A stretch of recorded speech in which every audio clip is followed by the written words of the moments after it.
Very good morning. Welcome to morning issue. నేను Rajeshwari.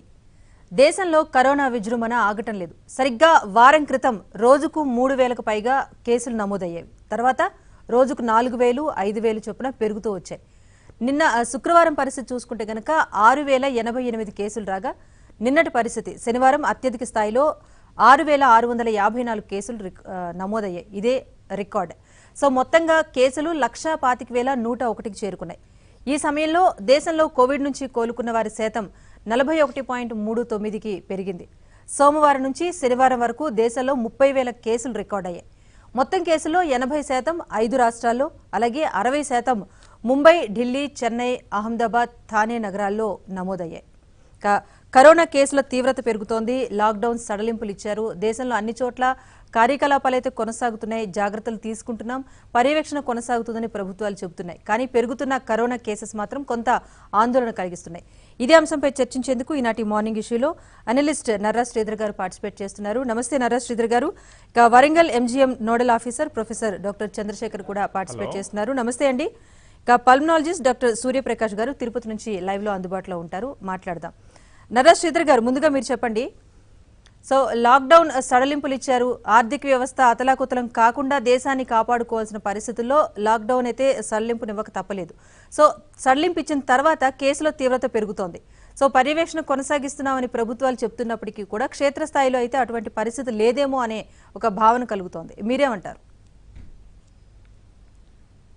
Lockdown సడలింపులు ఇవ్వడం అనేది కంపల్సరీ, వీలు కాని పరిస్థితుల్లో ఇవ్వడం జరుగుతుంది.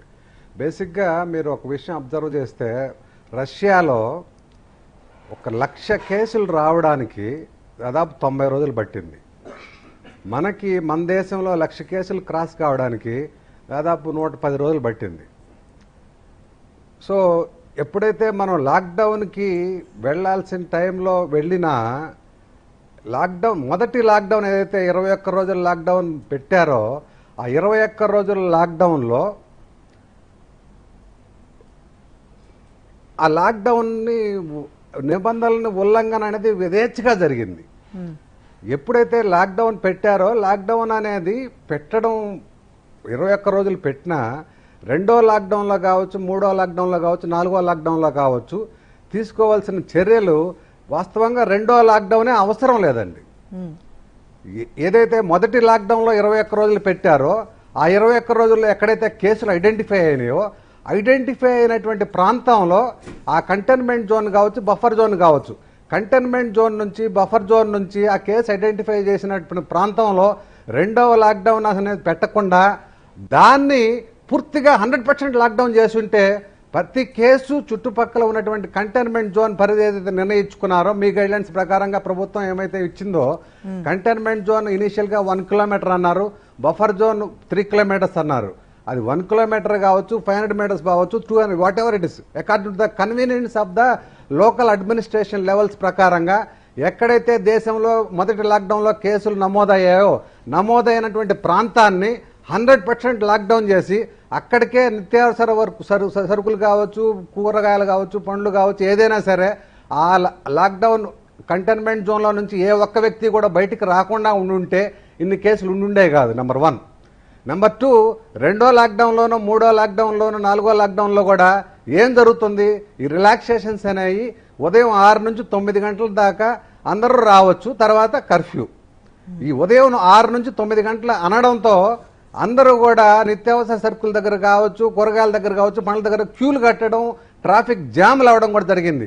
తద్వారా వ్యాధి విపరీతంగా విస్తరించుకుంటూ పోయింది. ఇప్పుడు ఈ స్టేజ్లోనైనా సరే ఎక్కడైతే కేసులు నమోదై ఉన్నాయో, యాక్టివ్ కేసెస్ ఉన్నాయో, ఆ యాక్టివ్ కేసులు ఉన్నటువంటి ప్రాంతాల్లో లాక్డౌన్ అనేది పకడ్బందీగా అమలు చేస్తూ, దేశవ్యాప్తంగా లాక్డౌన్ ఎత్తివేస్తూ, ఎక్కడైతే కేసులు ఉన్నాయో కేసులు ఉన్నటువంటి ప్రాంతాన్ని 100కు 100% లాక్డౌన్ చేయాలండి. అలా అయితేనే కేసుల విస్తృతి మళ్ళీ స్లోడౌన్ అవుతుంది. అలా కాకుండా కేసు ఉన్న ప్రాంతాన్ని, కేసు లేని ప్రాంతాన్ని ఒకటే ఘాటును కట్టేస్తే డెఫినెట్గా కేసులు పెరుగుతూనే ఉంటాయి. మీరు కేరళ ఒక ఎగ్జాంపుల్గా తీసుకోండి, పంజాబ్ ఒక ఎగ్జాంపుల్గా తీసుకోండి. వాళ్ళు ఎలా కట్టడి చేయగలిగారు అనేది ఎగ్జాంపుల్గా తీసుకొని మిగతా రాష్ట్ర ప్రభుత్వాలు కూడా వాటిని అనుసరించాల్సిన అవసరం ఉంది. బేసిక్ గా. ఓకే, డాక్టర్స్ తో కూడా మాట్లాడదామండి. డాక్టర్ చంద్రశేఖర్ గారు, మీరు చెప్పండి, ఇప్పటి వరకు దేశంలో 150 కోట్ల పైచిలకు జనాభా ఉన్నప్పటికీ కూడా కేవలం 28 లక్షల పైచిలకు టెస్టులే నిర్వహించారు. అందుకు ఇప్పటి వరకు అయితే 1,25,000 పైచిలకు కేసులు మాత్రమే మనం గుర్తించగలిగామని చెప్తున్నారు. సో ప్రముఖ వైరాలజిస్టులు మాట్లాడుతుంది ఏంటంటే ఇంకా PCR టెస్టుల సంఖ్య పెరగాలి, ఇంకాస్త ఈ సామర్థ్యం పెంచాల్సి ఉంది. ICMR రిపోర్ట్ కమ్యూనిటీ ట్రాన్స్మిషన్ జరిగిందని కూడా చెప్తోంది. సో పరీక్షలు నిర్వహించే తీరు సరిగ్గా లేదు అనే ఆరోపణలు కూడా ఉన్నాయి. ఏం చేస్తే ఇంకా కరోనా కేసులు గుర్తించవచ్చు, తీవ్రత తగ్గించవచ్చు అంటారు?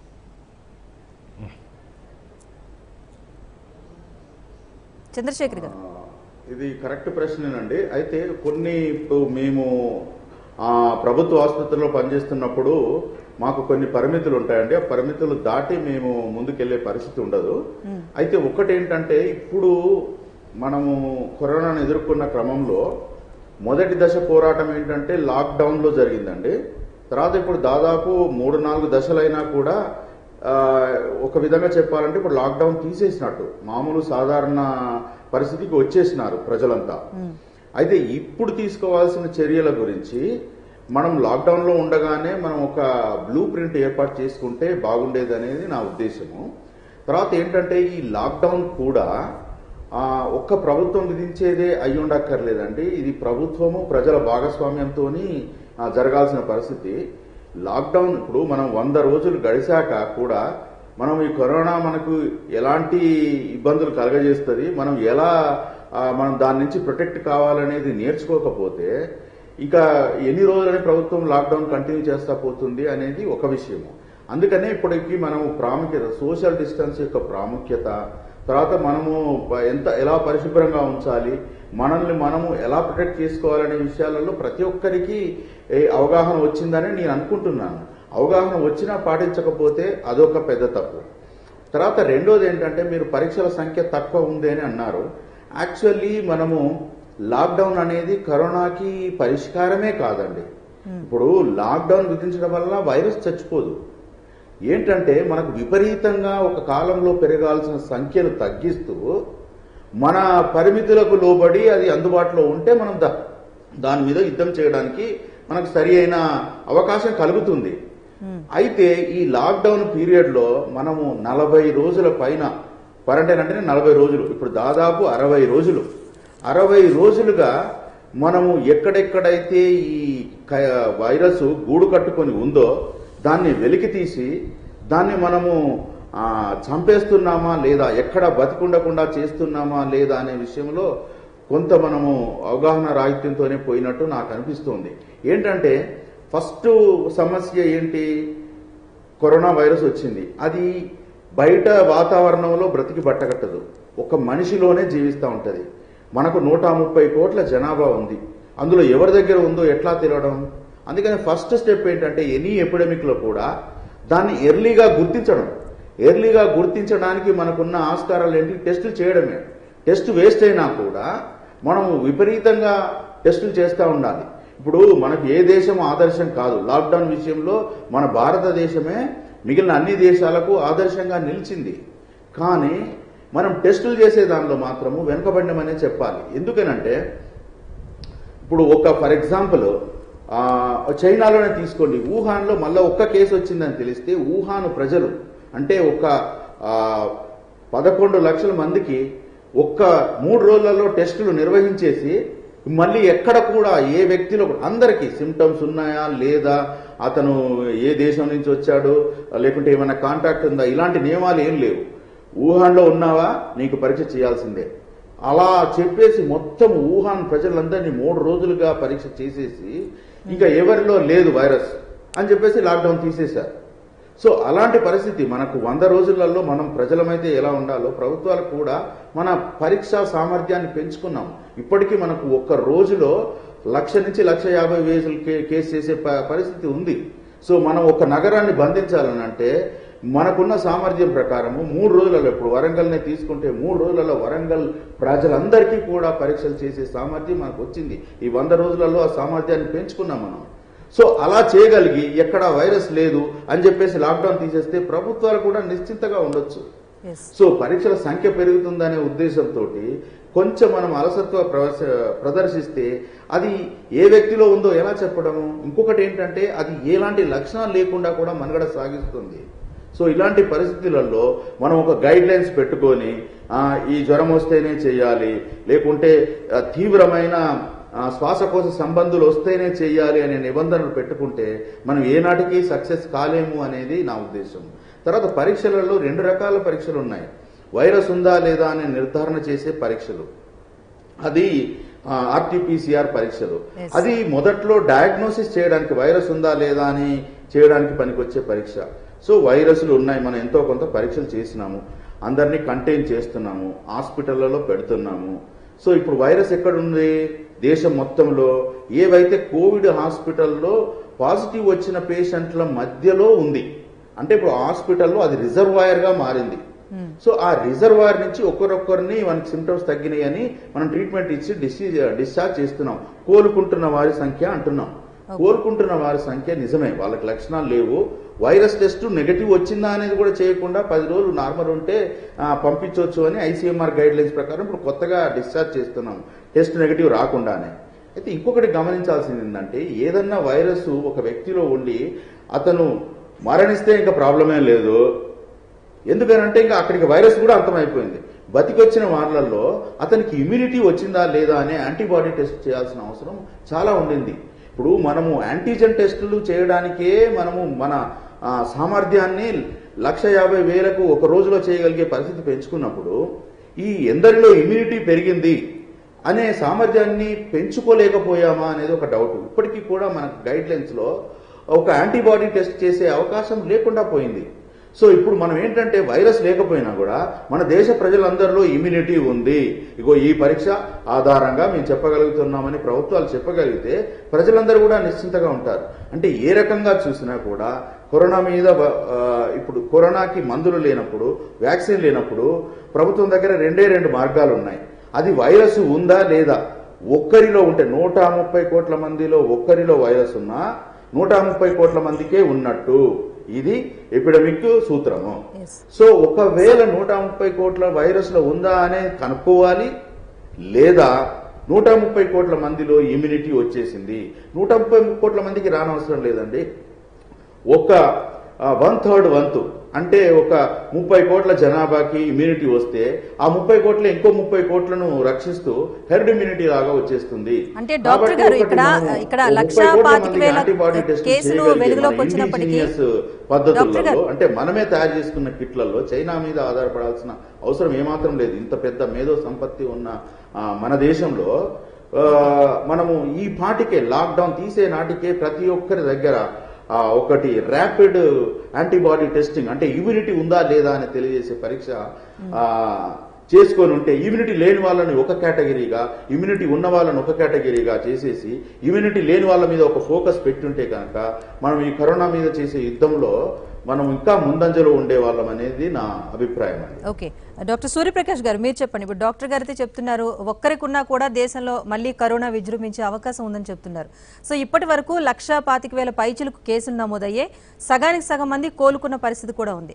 సో ఎక్కడైతే ఇమ్యూనిటీ సిస్టమ్ వైరస్ను అడ్డుకునే శక్తి ఉందో వారిలో ఈ వైరస్ పెద్దగా ప్రభావం చూపించదు అన్నది మొదటి నుంచి డాక్టర్స్ చెప్తున్న మాట. సో కేసెస్ తీవ్రత పెరిగే అవకాశం లేదు అంటారా, లేకపోతే ఇంకా కేసెస్ తీవ్రత పెరిగితే కనుక ఇండివిజువల్గా ఎవరికి వాళ్ళు రక్షణ తీసుకోవాల్సిన అవకాశం ఉంది అంటారా? డెఫినెట్గా అండి, ఈ లాక్డౌన్ అనేది ఈ ఒక ఎగ్జామ్ పోయే ముందు ఒక విద్యార్థికి ఎట్లా పరీక్ష అంటే ప్రిపేర్ అవ్వడానికి టైం ఉంటుందో అలా ఈ వైరస్ రావడానికి డాక్టర్లు, ప్రభుత్వం ప్రిపేర్ అవ్వడానికి సరిపోయే టైం మాత్రమే ఈ లాక్డౌన్ అనేది. చాలామంది అనుకున్నట్టు ఈ లాక్డౌన్తో వైరస్ ఎక్కడికి పోదు, వైరస్ మనలోనే ఉంటుంది, మన కమ్యూనిటీలోనే ఉంటుంది. దీన్ని పారదోలడానికి, దీన్ని పోగొట్టడానికి మన దగ్గర వ్యాక్సిన్స్ కానీ, లేకపోతే కిట్స్ కానీ, లేకపోతే డాక్టర్ గారు చెప్పినట్టు ఇంతకుముందు మనకి టెస్టులు ఉండేటివి లేదు, ఇప్పుడు టెస్టులు సామర్థ్యం పెరిగింది. అలానే హాస్పిటల్ బెడ్స్ ఇప్పుడు ఒక చిత్తూరు జిల్లాలోనే దాదాపు ఒక 10,000 బెడ్లని ప్రభుత్వం సిద్ధపరిచింది. సో ఇవన్నీ కూడా మనకి లాక్డౌన్ పీరియడ్లోనే సాధ్యమైనాయి. లాక్డౌన్ వల్ల మనము దాన్ని ఎదుర్కోవడానికి శక్తి సామర్థ్యాలు పుంజుకున్నాం. సో ఈ విధంగా మనకి టైం దొరికినప్పుడు ఈ వైరస్ని కట్టడి చేయడానికి మనకి అనేక మార్గాలు బయటపడ్డాయి. ఒకటి కంటైన్మెంట్ జోన్స్ అనడము, రెడ్ జోన్స్ అనడము, అలా వచ్చిన వాళ్ళని అక్కడ పెట్టడము. ఇంతకుముందు ఒక 100 సంవత్సరాల ముందు ఇలానే మనకి టైఫాయిడ్ అనేది 1856లో టైఫాయిడ్ అనేది ఒక స్ప్రెడ్ అయింది. టైఫాయిడ్ మేరీ అనే ఒక వ్యక్తి నుంచి ఈ బ్యాక్టీరియా స్ప్రెడ్ అయింది, తద్వారా అందరికీ అంటుకునేది. ఒక టైఫాయిడ్ మేరీ అనేది ఒక ఆమె కుక్ అండి. ఈ కుక్ వంట మనిషి ద్వారా దాదాపు 100 మందికి ఈ బ్యాక్టీరియా స్ప్రెడ్ అయినప్పుడు ఆమెని దాదాపు 30 సంవత్సరాల పాటు క్వారంటైన్లో పెట్టారు. సో ఒక వ్యక్తి లక్షణాలు లేకుండా కూడా వైరస్ని బ్యాక్టీరియాని స్ప్రెడ్ చేస్తున్నప్పుడు క్వారంటైన్లో పెట్టడము, లాక్డౌన్లో పెట్టడం అనేది ఈరోజు కొత్త కాదు. దాదాపు 100 సంవత్సరాల ముందు వేరే జబ్బులు కూడా పెట్టారు. డయేరియా, టైఫాయిడ్ అంటాం మనం ఈరోజు. ఆ టైఫాయిడ్ జ్వరానికి 1856లో టైఫాయిడ్ మేరీ అనే ఆమెని 30 సంవత్సరాలు క్వారంటైన్లో పెట్టారు. సో ఆమెకి తల్లి ద్వారా ఒక జీన్స్ వచ్చి తద్వారా అందరికీ టైఫాయిడ్ స్ప్రెడ్ చేస్తూ వచ్చింది. అలానే ఏసిమ్టమాటిక్ క్యారియర్స్ మన దేశంలో ఎంతమంది ఉన్నారో మనం సరిగా గుర్తించే పరిస్థితి ఇప్పుడు కూడా లేదు. ఈ లాక్డౌన్ తర్వాత మన డాక్టర్ గారు చెప్పినట్టు 150,000 మందికి పరీక్షల సామర్థ్యం పెరిగినా కూడా 130 కోట్లలో ఏసిమ్టమాటిక్ క్యారియర్స్ ఎంతమంది ఉన్నారు అనేది ఇప్పుడు కూడా మనము గుర్తించలేకపోతున్నాం. ఏసిమ్టమాటిక్ క్యారియర్స్ని గుర్తించాలంటే ప్రతి ఒక్కరికి టెస్ట్ చేయాల్సిన అవసరం ఉంది. సో వీళ్ళు స్ప్రెడ్ చేస్తున్నారా లేదా అనేది మనం తెలుసుకోవాలంటే వాళ్ళకి పాజిటివ్ ఉందా లేదా ముందు తెలుసుకోవాల్సి వస్తుంది. దానికి విరివిగా అందరికీ టెస్టులు అందుబాటులోకి రావాలి. ఇప్పుడు ఈరోజు మనం చూస్తే ఓన్లీ గవర్నమెంట్ హాస్పిటల్స్లో మాత్రమే మనకి టెస్టులు చేసే సామర్థ్యం పెరిగింది. ఇంకా ప్రైవేట్ హాస్పిటల్స్లోనూ ఇంకా ఇప్పుడు 70% ఆఫ్ ద ఇండియన్ పాపులేషన్ ఏదైతే ఉందో వీళ్ళంతా కూడా చాలామంది ప్రైవేట్ హాస్పిటల్స్ మీద డిపెండ్ అవుతున్నారు. నాట్ ఓన్లీ చిన్న చిన్న హాస్పిటల్, పెద్ద పెద్ద హాస్పిటల్ అన్నింటిలో కూడా ఈ సామర్థ్యం వస్తే మనం తొందరగా వీళ్ళని గుర్తించే అవకాశం ఉంటుంది. ఈ ఏసిమ్టమాటిక్ క్యారియర్స్ని లేకపోతే వైరస్ లోడ్ ఉన్న వాళ్ళని మనం గుర్తిస్తే వెంటనే వాళ్ళని ఐసోలేషన్ చేయడము, తద్వారా వాళ్ళకి కొన్ని జాగ్రత్తలు చెప్పి వాళ్ళని దూరంగా ఉంచడము, వైరస్ స్ప్రెడ్ని మనం నిరంతరము స్ప్రెడ్ అవుతుందా లేదా అని పరీక్ష చేసుకోవడానికి మనకి వెసులుబాటు వస్తుంది. అందరికి వచ్చింది అనడము. ఓకే, ఒకటి చెప్పండి, మనం కరోనాతో అయితే సహజీవనం అనేది తప్పదు, చేయాల్సిన పరిస్థితి. సో ఎప్పటికీ వైరస్ అంతమవుతుంది అనేది ఎవరు కూడా చెప్పలేని పరిస్థితి. సో ఈ టైంలో ప్రతి ఒక్కరు కూడా మాస్కులు వేసుకుంటున్నారు, గ్లౌస్ ఇలాంటి వ్యక్తిగత పరిరక్షణ అనేది పాటిస్తున్నారు. సో మాస్కులు ధరించడం వల్ల కూడా ఊపిరితిత్తుల్లో ఇన్ఫెక్షన్ లాంటిది వచ్చే ప్రమాదం ఉంది. సో మాస్కులు ధరించి ఎక్సర్సైజ్ చేయటం వల్ల అతిగా ఆయాసపడటం వల్ల కూడా గుండె సంబంధిత వ్యాధులు కూడా వచ్చే అవకాశం ఉందని కొన్ని అపోహలు వస్తున్నాయి. ఇవన్నీ వాస్తవమా? డెఫినెట్గా అండి. ఇప్పుడు మనం ఆల్రెడీ సహజీవనం సహనం చేయాలి అనేది ఒక రాంగ్ వర్డ్ అండి. ఇప్పుడు చాలా జబ్బులతోనే మనం సహజీవనం చేస్తున్నాం. ఫర్ ఎగ్జాంపుల్ ట్యూబర్కులోసిస్ ఉంది, దాదాపు నిమిషానికి ఒకరు చనిపోతున్నారు మన దేశంలో, దాంతో మనం సహజీవనం చేస్తున్నాం. అలానే క్యాన్సర్స్ ఉన్నాయి, మలేరియా ఉంది, టైఫాయిడ్ ఉంది, డెంగ్యూ జ్వరాలు ఉన్నాయి. వాటన్నిటితో కూడా మనం సహజీవనం చేస్తున్నప్పుడు కొత్తగా ఈ జబ్బుతో కూడా సహజీవనం చేయడం మనకి అలవాటు అయిన ప్రక్రియ అనే నేను అనుకుంటున్నాను.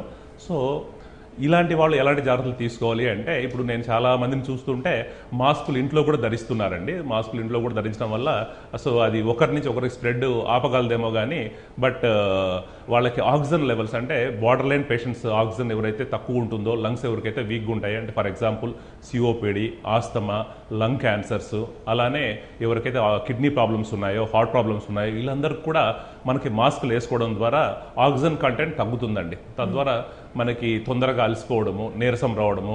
సో మనకి మాస్కుల ద్వారా ఆక్సిజన్ తగ్గిపోయి ఇలా అవుతుందా, లేకపోతే మనకి ఏదైనా జబ్బు కొత్తగా వచ్చిందని కనుక్కోవడం కూడా కొంచెం కష్టం అవుతుంది. ఇంకొకటి వచ్చేసి ఈ టైట్గా వేసుకునే మాస్కులు, ఊపిరి పోకుండా టైట్గా మాస్కులు వేసుకొని రన్నింగ్ పోవడము, జాగింగ్ పోవడం చేస్తుంటే కూడా ఒక్కొక్కసారి మనకి లంగ్లో ఆక్సిజన్ శాతం తగ్గిపోయి కళ్ళు తిరిగి పడిపోవడము, ఆక్సిజన్ లెవెల్స్ పడిపోవడం వల్ల ఒక్కొక్కసారి ఇలా జరుగుతుంటుందండి.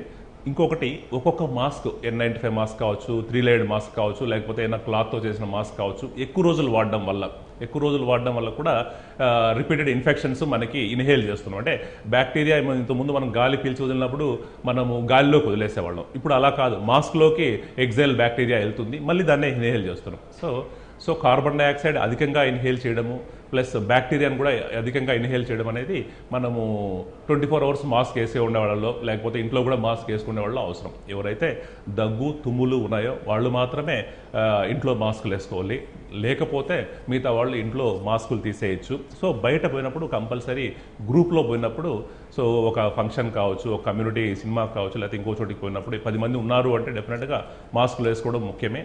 బట్ సో ఎవరైతే మనం ఇంట్లో ఉన్నారో వాళ్ళు డెఫినెట్గా మాస్కులు తీసేసి సో తరచుగా మనం చేతి శుభ్రత సోషల్ డిస్టెన్స్ పాటించడం కూడా చాలా ముఖ్యమేనండి. ఓకే, శ్రీధర్ గారు మీరు చెప్పండి, మొదటి నుంచి చూసుకుంటే కనుక కరోనా విషయంలో ఇప్పటికీ ఉన్న పరిస్థితి 44 రోజుల తర్వాత ఉత్తరాదిలో ఎక్కువగా ఉంది, దక్షిణాదిలో తర్వాత ప్లేస్లో ఉంది, అసలు లేవు అనుకున్న ఈశాన్య రాష్ట్రాల్లో కూడా కేసెస్ నమోదైన పరిస్థితి ఉంది. సో ఓవరాల్గా తీసుకుంటే కూడా మహారాష్ట్రలో ఎక్కువగా కేసెస్ నమోదవుతున్న పరిస్థితి, వలస కార్మికుల తాకిడి ఎక్కువగా ఉన్న రాష్ట్రాల్లోనే కేసులు కూడా తీవ్రత ఎక్కువగా ఉందని చెప్తున్నారు. సో వలస కార్మికుల తరలింపులో తర్వాత చర్యలు చేపట్టినప్పటికీ ముందు కాస్త వాళ్ళని ఫ్రీగానే వదిలేసిన పరిస్థితి ఉంది. ఇక్కడ ఏమైనా ప్రభుత్వ వైఫల్యం ఉందంటారా ఈ కార్మికుల తరలింపు విషయంలో? అది కూడా ఒక రకంగా కరోనా కేసుల తీవ్రతకు కారణం అంటారా? బేసిక్గా మనం ఎప్పుడైతే లాక్డౌన్కి వెళ్ళే ముందల ప్రభుత్వం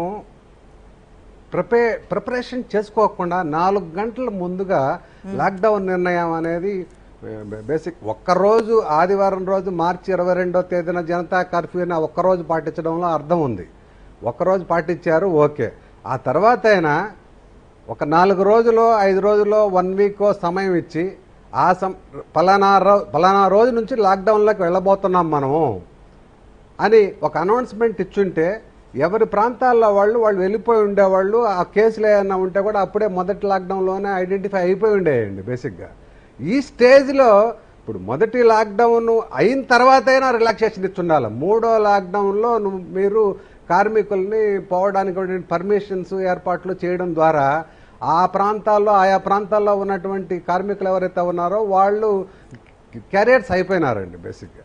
సో మొదటి లాక్డౌన్కి ఏమాత్రం ప్రిపరేషన్ లేకుండా లాక్డౌన్కి వెళ్ళడం ద్వారా ఒకటి అసంఘటిత రంగంలో ఉన్నటువంటి కార్మికులు కావచ్చు, వలస కూలీలు కావచ్చు, అందరూ కూడా దేశవ్యాప్తంగా అందరూ కూడా చాలా ఇబ్బందులకు గురి కాబడ్డారు. బేసిక్గా ఆ ప్రిపరేషన్ అనేది లేకుండా చేయడం. సరే, ఈనాడు అయినా సరే వలస కార్మికుల విషయంలో ప్రభుత్వం ఒక నిర్ణయం తీసుకున్న తర్వాత ఈ దేశంలో దాదాపు 12,000 ట్రైన్లు ప్యాసింజర్ ట్రైన్లు ఉన్నాయండి. ప్యాసింజర్ ట్రైన్లు 12,000 ట్రైన్లు ఉన్నాయి. ఈ 12,000 ట్రైన్లలో ఈ నిర్ణయం తీసుకున్న తర్వాత ఎన్ని ట్రైన్లు మన శ్రామిక్ రైళ్ల కింద మామూలుగా వలస కార్మికుల్ని ఒక ప్రాంతం నుంచి మరో ప్రాంతానికి చేరవేయడం జరిగింది. ఇక్కడ బేసిక్గా మనం పవర్ సర్ప్లస్లో ఉన్నాము. రైల్వే ఎంప్లాయీస్ కావచ్చు, రైల్వే ప్రొటెక్షన్ ఫోర్స్ కావచ్చు, అందరూ కూడా రైల్వే ఎంప్లాయీస్ అందరూ కూడా గత 40 రోజులుగా లాక్డౌన్ రెండో లాక్డౌన్లోనే 40 రోజులుగా కంప్లీట్గా ఫ్రీగా ఉన్నారు. వాళ్ళందరినీ వినియోగించి ప్రభుత్వ యంత్రాంగాలని వినియోగించి 10 రోజుల్లో దేశవ్యాప్తంగా ఉన్నటువంటి వలస కూలీలందరినీ కూడా వాళ్ళ ప్రాంతాలకు చేర్చేటువంటి పరిస్థితి ఉందండి. కానీ రోజులు గడిచే కొద్దీ నడిచిపోయే వాళ్ళు నడిచిపోతున్నారు, బస్సులు ఏర్పాటు చేసేవాళ్ళు బస్సులు ఏర్పాటు చేస్తున్నారు, భోజనాలు పెట్టేవాళ్ళు భోజనాలు పెట్టినారు. నిరంతర ప్రక్రియ జరుగుతూనే ఉంది తప్పితే కార్మికులను చేర్చదలుచుకున్నప్పుడు ఈ 12,000 ట్రైన్లని ఎక్కడెక్కడ ఏ ప్రాంతంలో ఉన్నటువంటి వలస కార్మికులను రిజిస్టర్ చేసేసుకుని ఆ ట్రైన్లు ఎక్కించేసిపోయింటే 10 రోజుల్లో ఈ దేశంలో ఉండేటువంటి మొత్తాన్ని కూడా వలస కార్మికులను చేర్చేటువంటి వాతావరణం ఉంది. అది ఏదో లాక్డౌన్కు ముందుగా కూడా చేసి ఉండొచ్చు. ఏది ఏమైనా ఇప్పుడు ఎలాంటి నేపథ్యంలో ఉన్నామంటే ఈ లాక్డౌన్ వలన కేసుల విస్తృతి అనేది పెద్దగా తగ్గలేదు. మొదటి లాక్డౌన్ కావచ్చు, రెండో లాక్డౌన్ కావచ్చు, మనం పెంచుకుంటూ పోతూ ఉండేటప్పుడు దీనికి లాక్డౌన్ కాలంలో కంప్లీట్గా ప్రభుత్వం ఏ ఏర్పాట్లు కావాలో రేపు పొద్దున అన్ని దేశాల యొక్క ఎగ్జాంపుల్స్ తీసుకున్నా కానీ ఈ వైరస్ యొక్క విస్తృతి చూసుకున్నా కానీ మనం లాక్డౌన్ అనేది ప్రిపేర్డ్నెస్ కోసంగా వాడుకోవాలి తప్పితే డాక్టర్ గారు చెప్పినట్టు టెస్టింగ్ కిట్లలోనో పీపీఈ కిట్లలోనో ఈ యంత్రాంగాన్ని అధికార యంత్రాంగం కావచ్చు, డాక్టర్లు కావచ్చు, హాస్పిటల్స్ కావచ్చు, క్వారంటైన్ బెడ్స్ కావచ్చు, ప్రిపరేషన్ కోసంగా మొదటి లాక్డౌన్లో ఏర్పాటు చేసేసుకొని రెండో లాక్డౌన్ నుంచి ఎత్తేసి ఉన్నా కూడా ఇన్ని కేసులు వచ్చిండే కాదండి బేసిక్గా. సరే, జీవించేటువంటి విధానం కూడా ప్రాపర్ గైడ్ లైన్స్ ఇచ్చి 65 సంవత్సరాలు పైబడిన వ్యక్తులు ఎవరు రాకుండా, 10 సంవత్సరాల లోపల ఉండేవాళ్ళు ఎవరు రాకుండా, రెండో లాక్డౌన్లోనే లాక్డౌన్ పెట్టకుండా ఎవరైతే అన్కంట్రోల్ డయాబెటిక్ ఉన్నాడో, uncontrol hypertension, kidneys, heart complaint ఉండే వాళ్ళ వరకు ఎవరు బయటకు రాకుండా ఎకనామిక్ యాక్టివిటీ అయినా జరిగి ఉండేదండి.